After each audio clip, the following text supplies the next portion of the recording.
ఇప్పుడు ఉపాధ్యాయ సంఘాలు కూడా ఏకమైనాయి. ఇప్పుడు ఫ్యాప్టో అవునండి, federation of Andhra Pradesh teachers organization, అవునండి, వారు ఆల్రెడీ నోటీస్ ఇచ్చారు. ఏప్రిల్ 25, 26, 27 ఈ 3 రోజుల పాటు దీనికి సంబంధించి ఇదిగో మనకి చూస్తున్నాం. అవునండి, ఇన్ని ఇబ్బందుల మధ్య చాలా ఉంది మ్యాటర్. అది ఇన్ని ఇబ్బందుల మధ్య ఉపాధ్యాయులు స్వేచ్ఛగా బోధించే పరిస్థితులు లేదనేది వాస్తవం. కావున ఈ క్రింది డిమాండ్లను తక్షణమే పరిష్కరించాలని తమరిని కోరుతూ, పరిష్కారం కాని పక్షంలో ఫ్యాప్టో ఆధ్వర్యంలో 2026 ఏప్రిల్ నెలలో జరుగుతున్న 10వ తరగతి మూల్యాంకనంలో నల్ల బ్యాడ్జీలతో హాజరు, ఏప్రిల్ 9వ తేదీన స్పాట్ కేంద్రంలో నిరసన మరియు ఏప్రిల్ 25, 26, 27వ తేదీల్లో విజయవాడ ధర్నా చౌక్ నందు రిలే నిరాహార దీక్షలు చేపడతామని, అప్పటికీ పరిష్కారం కాకపోతే తదుపరి కార్యాచరణ కొనసాగించాలని, అంటే ఈలోపు ఒక టైం ఇచ్చింది ప్రభుత్వానికి. మరి స్పందిస్తుంది అనుకుంటున్నారా, లేకపోతే ఆల్రెడీ మేము రిలీజ్ చేసాంగా 7,000 కోట్లు అని చెప్పి చేతులు దులుపుకునేటువంటి ప్రయత్నం చేస్తుందా అనేది ఇక్కడ తెలియాల్సినటువంటి అంశం. మీరేమనుకుంటున్నారు? స్పందిస్తుంది దీనికి. ఇప్పుడు వీళ్ళు ఫ్యాప్టో అంటే అన్ని ఉపాధ్యాయ సంఘాలు ఒకటి అవటం అండి. ఓకే, అన్ని ఉపాధ్యాయ సంఘాలు ఎక్కువ, మేజర్ ఉపాధ్యాయులు ఎక్కువ అండి మన ఆంధ్రప్రదేశ్ లో. మిగిలిన డిపార్ట్మెంట్ మొత్తం వాళ్ళందరూ ఐక్యతగా ఉండి రేపు రొద్దుట ఈ సమరశంఖం పూరిస్తారండి, అందులో అనుమానం లేదు.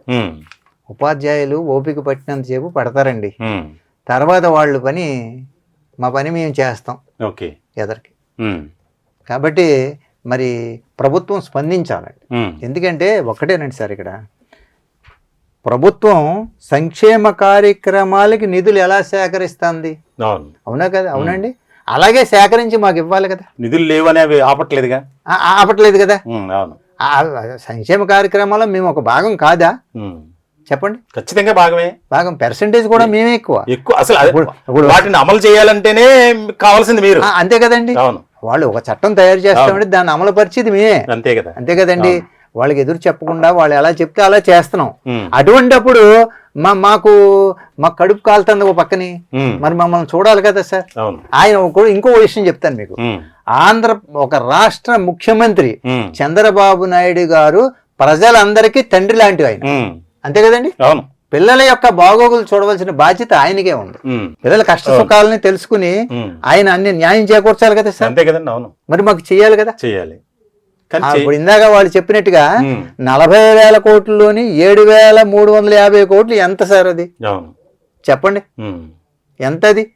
ఇప్పుడు ఏదైనా 15,000 కోట్లు దీపావళికి ముందు జరిగింది గుర్తుందిగా, డిఏ. అవునండి. దానికి సంబంధించి ఆ విధంగా ఉద్యోగ సంఘ నేతలతో చర్చలు జరిపి, అవునండి, ఇప్పుడు సరే ఇదిగో 7,000 కోట్లు ఇస్తున్నాం, మిగిలినటువంటివి నెలలోనో 2 నెలల్లో ఇస్తామంటే కొంత మెసేజ్ సానుకూలంగా ఎంప్లాయీస్ కానీ లేకపోతే పెన్షనర్ల వర్గానికి పాజిటివ్ గా వెళ్ళేదేమో. అంటే మిగిలిన డిఆర్ ఇస్తున్నాం అప్పుడు పరిస్థితిని బట్టి మీరు మిగిలిన సమస్యలన్నీ నా మీద పెట్టండి, నాకు అన్నీ తెలుసు, ఎప్పుడు ఏం చేయాలో అది చేస్తాను, నన్ను నమ్మండి అని చెప్పారండి సీఎం గారు. ఆ మాట అన్నారండి. కానీ తర్వాత ఇప్పటికి ఇది చేశారు.